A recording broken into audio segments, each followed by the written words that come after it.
selalu Allah limpahkan kepada kita semua. Insyaallah dengan sehat itu dapat melaksanakan kewajiban kita, baik kewajiban dunia lebih lagi kewajiban sebagai bekal menuju akhirat kita. Dan mudah-mudahan senantiasa kita mendapatkan syafaat dari Rasulullah Muhammad sallallahu alaihi wasallam ila yaumil qiyamah. Yang sekalian, ya setiap Jumat pertama dan bulan kita hadirkan usul dan tentu saja apa yang beliau sampaikan mudah-mudahan banyak manfaat kita. Namun Ustaz, kita minta ada waktu untuk tanya jawab, karena begitu sekarang ini kadang-kadang menurut Ustaz sana, menurut Ustaz itu begitu, mana yang begini begitu, begini begitu, ada yang betul. Bahkan soal-soal yang kadang-kadang itu sudah biasa kita lakukan, dibilang wah itu sesat, wah itu benar. Hati-hati orang sekalian, kalau ibu bapak melihat di medsos atau di grup WA, kalau tidak yakin sebaiknya dikualifikasikan, di cross checkkan, ditanyakan, supaya nggak ragu. Ada pagi ini sebenarnya saya diundang untuk menghantarkan orang umur sekeluarga. Jadi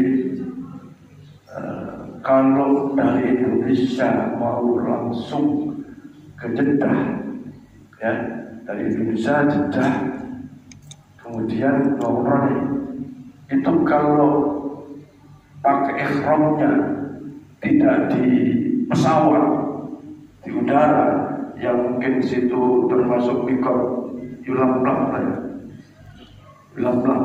itu dasar.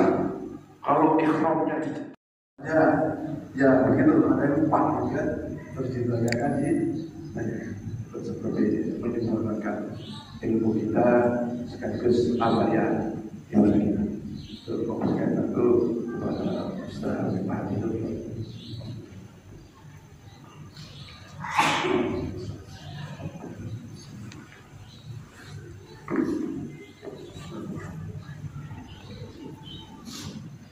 Assalamualaikum warahmatullahi wabarakatuh. Alhamdulillah rabbil alamin, wa bihi nasta'inu ala umuri dunya waddin. Salatu wassalamu ala asyrafil anbiya'i wal mursalin, sayyidina wa maulana Muhammad wa ala alihi wa ashabihi ajma'in. Amma ba'd. Allahumma shalli wa sallim ala sayyidina Muhammad wa ala alihi wa ashabihi wa man tabi'ahum bi ihsan ila yaumil qiyamah. Hadirin Bapak Ibu yang senantiasa dirahmati oleh Allah Subhanahu wa taala, bil khusus Al-Mukarram Al-Ustaz Haji Muhammad Farhan, mudah-mudahan kita semua yang hadir dan beliau senantiasa istiqomah, senantiasa diberikan kesehatan oleh Allah Subhanahu wa taala, diberikan umur yang panjang, diberikan karunia nikmat yang begitu besar dan luas.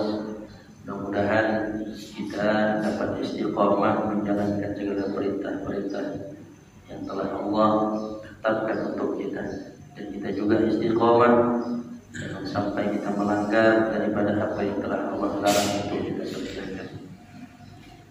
Baik Bapak Ibu yang dimuliakan Allah, di pagi yang penuh dengan kemuliaan ini, di hari yang penuh dengan kemuliaan ini, mari kita awali dengan bersyukur kepada Allah Subhanahu wa taala.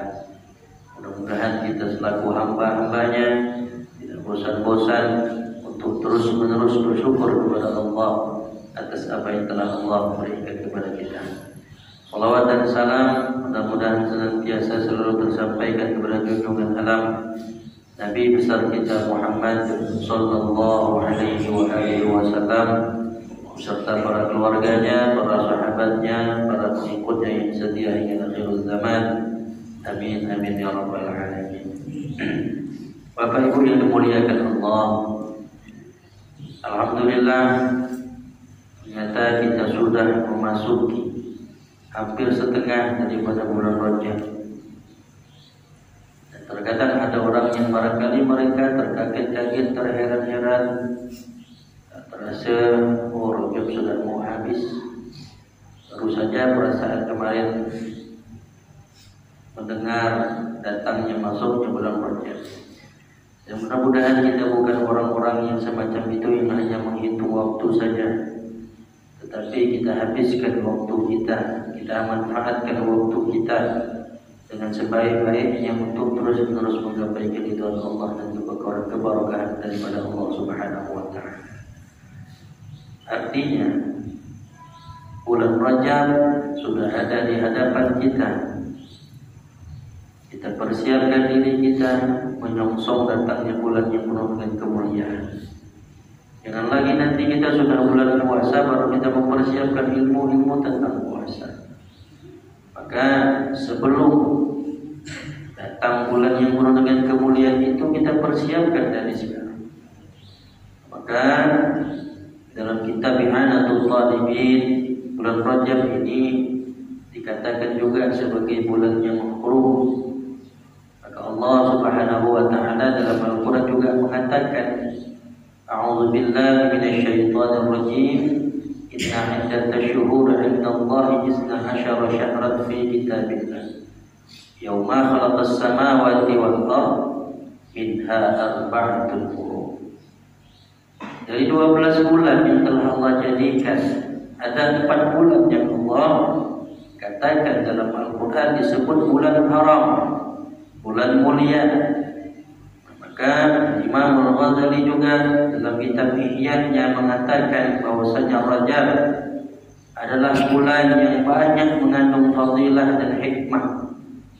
Maka rugi ketika seseorang bertemu dengan bulan Rajab, mereka tidak melakukan amaliyah atau mengerjakan sesuatu yang betul-betul untuk mengharap keridhaan Allah.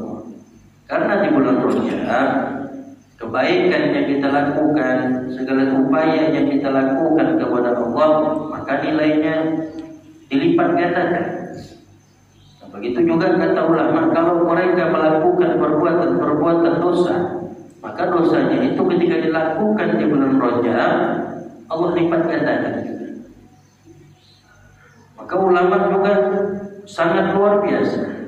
Maka banyak juga dalam hal-hal ini hadis-hadis dhaif, bahkan bukan hanya dhaif, palsu. Namun apa amalan yang seharusnya dapat kita lakukan di bulan Rajab ini, Ustaz? Banyak. Puasa, istighfar, astaghfirul khairat, berlomba-lomba untuk mengerjakan kebaikan. Karena para ulama mengatakan bulan Rajab ini bulan di mana kita untuk menanam. Kita tanam sebanyak-banyaknya kebaikan. Kita kumpulkan kebaikan itu sebanyak-banyaknya. Ketika masuk daripada bulan Sya'ban, maka ulama mendefinisikan Sya'ban itu adalah di mana bulan kita menyiram daripada apa yang kita tanam. Sehingga nanti pada bulan suci Ramadan, kesempatan kita untuk memanen daripada apa yang telah kita tanam, apa yang telah kita siram, yang kita pupuk tadi. Pada bulan Rajab ini, bagaimana Allah Subhanahu wa taala membukakan daripada ampunannya. Ibarat kata kalau ibu-ibu pergi ke mall, hari ini diskon besar-besaran sampai akhir bulan Rajab. Kalau sudah mendengar diskon, walaupun hanya 200 perak atau sampai cuma 1.000 rupiah, kita berlomba-lomba hanya cuma mengejar diskon itu. Tetapi Allah Subhanahu wa taala di bulan Rajab ini yang dikatakan bulan tarjih, bulan asam, bulan yang penuh dengan kemuliaan, bulan yang dikatakan adalah sebagai bulan Rajab, banyak Allah obral daripada ampunannya. Datang untuk memenuhi daripada panggilan-panggilan Allah Subhanahu wa ta'ala. Maka kalau kita kaitkan dengan ibadah-ibadah yang barangkali dalam hal sepele ini menjadi masalah bagi kita untuk beribadah, maka Islam para ulama-ulama terdahulu itu cerdas. Jadi beliau-beliau itu melihat Islam ini bukan hanya daripada satu aspek saja, maka dari segi budaya diperhatikannya. Ulama-ulama dulu cerdas. Jadi tidak satu aspek beliau itu melihat dalam suatu permasalahan. Kan misal contoh barang siapa katanya yang hadis mengatakan puasa dia di bulan awal bulan Rajab maka dosanya diampunkan. Maka para ulama mendefinisikan amalan yang ringan itu apakah mampu menghapuskan dosa-dosa kita yang begitu besar? Itu kan banyak mulai beredar semacam itu. Tetapi maka ulama mengatakan minimal di bulan Rajab kalau kita tidak mampu berpuasa full di bulan Rajab Senin Kamis. Kalau tidak mampu Senin Kamis, hari Kamis saja.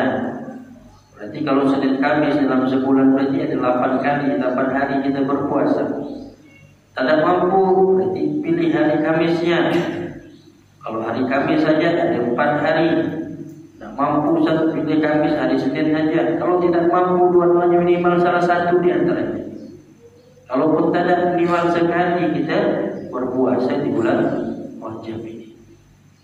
Adapun hadis-hadis yang mengatakan Rajab syahrullah wa Sya'ban syahri wa syahrul Ramadan syahrul ummati. Rajab adalah bulannya Allah. Nah, itu makanya ulama sangat luar biasa dalam bulan Rajab. Kalaulah seseorang tahu akan kemuliaannya, bisa saya suruh bapak silakan pergi ke rumah itu. Ngapain ke situ Ustaz? Di situ ada emas, ada berlian, ada hitam, semuanya perhiasan mewah ada di situ. Kalau sudah dikasih tahu semacam itu, orang akan berlomba-lomba. Yang tak disuruh pun pergi, yang tidak disuruh pergi pun mau datang. Makanya sebelum kita ingin tahu akan kemuliaan suatu bulan yang Allah katakan ini adalah bulan yang mulia, maka kita harus belajar, maka harus mencari tahu. Setelah kita tahu kalau di dalamnya ada kemuliaan yang begitu besar, maka rasa rugi kalau ada bulan yang mulia kita tinggalkan begitu saja, kita lewatkan begitu saja, kita habiskan waktu kita begitu saja. Maka persiapan Rajab ini sangat-sangat diperlukan.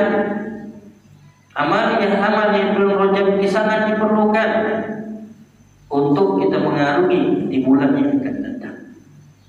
4 bulan itu kan berdekatan antara 3 itu. Pertama bulan Zulqa'dah, Zulhijjah, Muharram. Jauh baru masuk ke Rajab. Sehingga di bulan Rajab ini juga yang sering kita dengar, barangkali selalu diadakan setiap tahunnya, yaitu peristiwa Isra dan Mi'raj. Banyak orang yang gagal paham bahnya Isra Mi'raj itu tidak bisa dipahami dengan akal pikiran. Tidak bisa. Isra wal Mi'raj, ketika selesai Rasulullah Isra wal Mi'raj, ketemu siapa? Ketemu Abu Bakar As-Siddiq. Ketemu Abu siapa musuh beliau itu?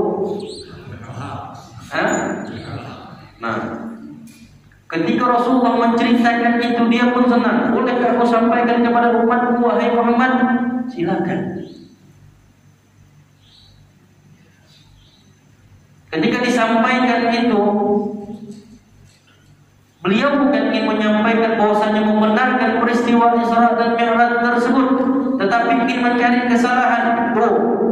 Muhammad sudah mulai gila katanya. Mana mungkin dalam sepertiga malam dari Mekah ke Palestina, sampai lagi ke Sidratul Muntaha, kembali lagi ke Mekah dalam keadaan sepertiga malam itu. Nah, tuh lihat tuh, Nabi mu sudah mulai hilang. Banyak yang hari itu orang dia malam beriman, pagi dia kafir. Malam dia yakin terhadap keimanan di mereka, paginya mereka kafir. Maka Isra wal Mi'raj, perjalanan yang mulia itu tidak dapat kita pahami dengan otak, tidak kita dapat pahami selain dengan iman. Itu perjalanan. Makanya subhanalladzi asra bi'abdihi lailan. Ada yang memperjalankan, bukan berjalan sendiri. Kalau saya bilang bapak ini, ada semut tuh bercerita sama kawannya, Mod, aku baru balik dari Mempawah. Semut baru balik dari Mempawah. Apa kata si semut yang lainnya? Kalau ini sedang-sedang enggak menghapotnya, jangankan aku jalan sampai Mempawah dari Duta Bandara nih, nah ke depan sampai sana ya kau udah kepayahan. Ternyata semut tadi itu nyangkut di mobil Ustaz Farhan. Ustaz Farhan ke Mempawah. Ternyata balik lagi ke sini Duta Bandara. Cuman berapa perjalanannya. Dan begitulah kalau kita analogikan Isra wal Mi'raj, diperjalankan sehingga semua itu bisa sampai ke Mempawah. Balik lagi ke sini. Lalu diceritakan sama kawannya, Mod, makanya yang lain itu tak percaya. Ternyata semut ini bukan berjalan sendiri, dia diperjalankan. Apa oleh-olehnya? Itu sholat. Bahkan ketika beliau disuguhkan, kalau kita mendengar peristiwa Isra Mi'raj, Mubalik menyampaikan banyak kisah daripada perjalanan Isra wal Mi'raj itu. Nah, tapi yang ingin kita tauladani, yang ingin kita tarik daripada perjalanan Isra wal Mi'raj Nabi itu ialah sholat. Nah ini masih begini sholat. Dengan sholat kita terhindar dari perbuatan-perbuatan yang dapat menjauhkan daripada Allah. Sholat saya ini masih sering begini sholat. Jangan gara ini, jangan cara begitu. Lalu kita meninggalkan sholat, itu yang membuat hati ini condong untuk terus berbuat maksiat. Sholat, inna sholat tanha 'anil fahsya wal munkar. Sholat sholatnya betul kan?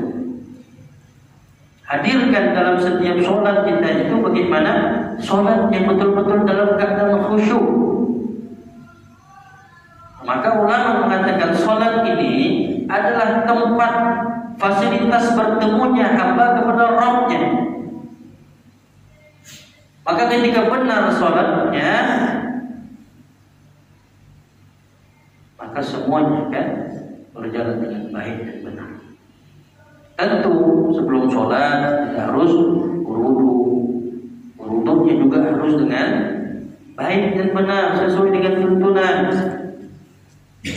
Jangan sampai kita wudu juga masih sembarangan. Yang kita harapkan kita melaksanakan ini betul-betul karena ilmu yang kita pegang, bukan seperti beliau sampaikan tadi, sehingga mengacaukan kita, memecah belah kita, cuma karena perbedaan sedikit. Ustaz, dalam sholat sudah lihat bagaimana takbirnya, bagaimana rukuknya perempuan antara perempuan dan laki-laki, sudah lihat tuh.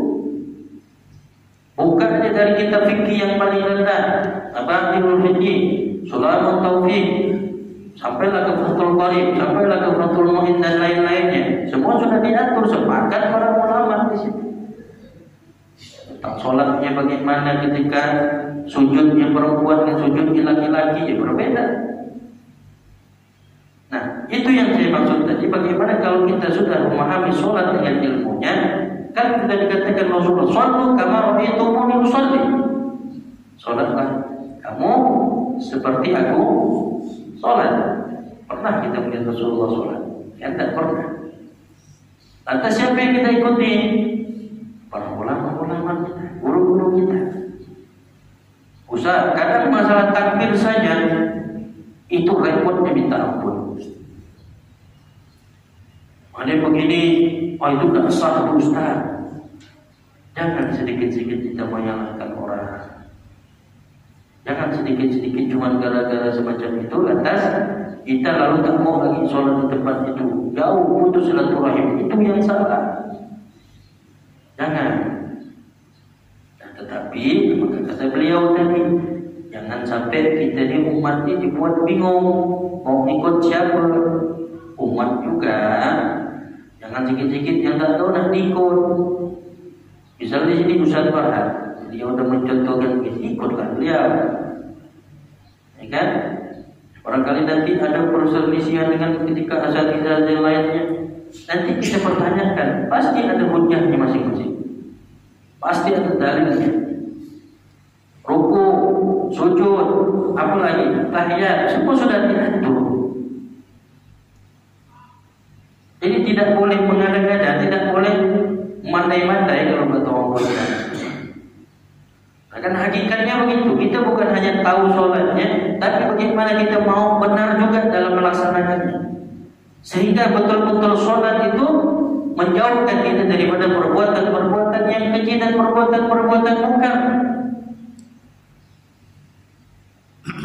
Itu harapan besar kita melaksanakan sholat.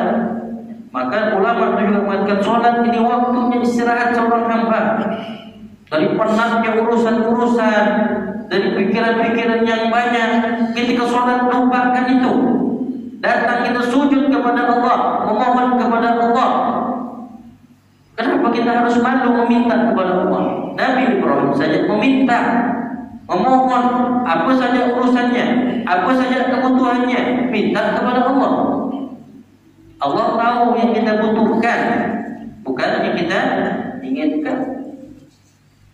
Maka terus-menerus perbaiki sholatnya. Maka hakikat daripada perjalanan Isra wal Mi'raj, bagaimana kita membetulkan daripada sholat kita. Kita rapikan sholat kita. Bukan hanya sekedar ikut ini, ikut itu, bertanya, Ustaz, begini. Atau dibuat kajian fikihnya khusus bab sholatnya.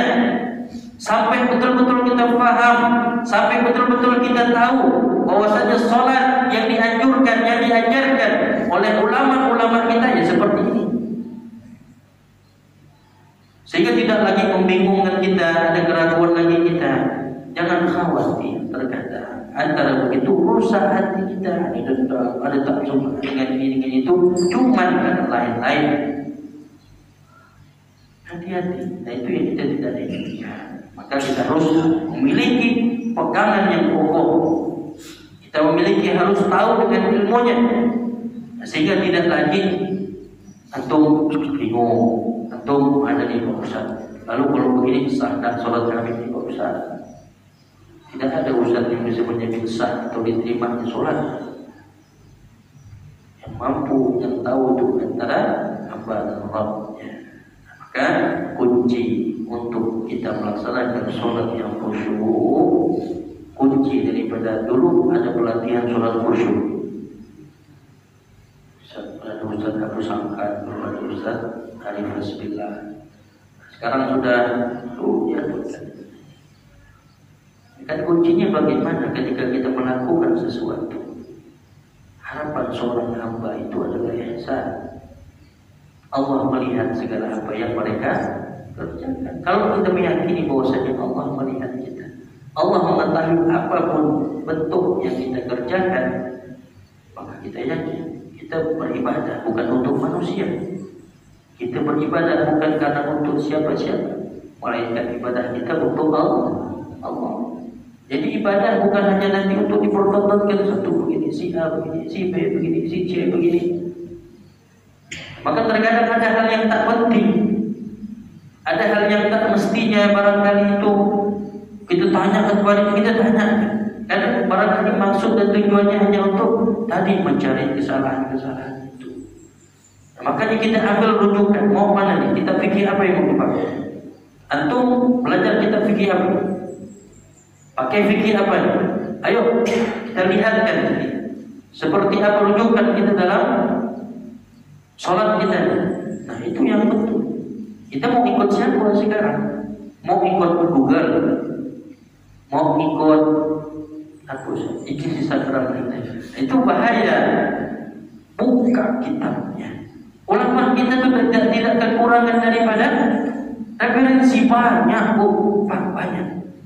Kitab fikih itu banyak. Bahkan masalah dalam fikih itu kan kita harus mengikuti zaman. Bukan berarti tidak ada masalah yang dulu terjadi di zaman sekarang terjadi. Ya. Nah itulah pentingnya, bukan hanya sekedar kita membaca-baca tanpa kita belajar kepada guru-guru kita sehingga menetapkan ini itu. Dan itu yang berbeda, mohon maaf, keliru. Maka harus kita benarkan. Nah masalah kita tidak tahu tanya Ustaz Farhan, bagaimana Ustaz? Jangan kita malu bertanya. Takut sekarang Ustaz bertanya, ibu nanya, kamu nanya katanya nanti ibu, kamu bertanya-tanya katanya. Dah itu lawan saja Pak. Nanya tanpa apa, jangan malu untuk bertanya. Jangan. Nanti kalau malu bertanya, sampai kapan kita mau menanam gengsi untuk malu-malu bertanya-tanya? Ustaz, kira-kira bagaimana nih? Itu nyaman. Kita tidak mencari musuh, kita tidak mencari perselisihan. Tapi dengan perbedaan itu, kita bisa terus bersilaturahim. Kita tetap bisa menjaga ukhuwah. Itu yang diharapkan. Ini mohon maaf, nih, kadang masalah fikih ini, masalah khilafiyah ini sering kemarin itu berdebat, besoknya tak bertegur, akhirnya begini, nauzubillah, jangan sampai. Jangan.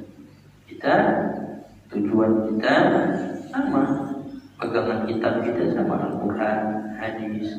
Kalau kita kan begitu, ada 4 dasar pokok ajaran dalam Islam itu: Al-Quran, hadis, ijma, dan qiyas. Nah, jadi keempat itulah yang menjadi landasan kita. Ketika Al-Quran barangkali kurang sempurna menjelaskannya, ditambahlah hadis. Kemudian diperjelas lagi oleh ijma, melihat bagaimana ketika orang-orang ahli berkumpul membahas suatu masalah, dilihat daripada aspek masalah tersebut sehingga adem, kelar, beres. Nah, begitu. Nah, jadi kita berharap jangan sampai umat-umat ini dibuat bingung. Jangan sampai. Mari kita dari perbedaan itu kita mencari kebenarannya.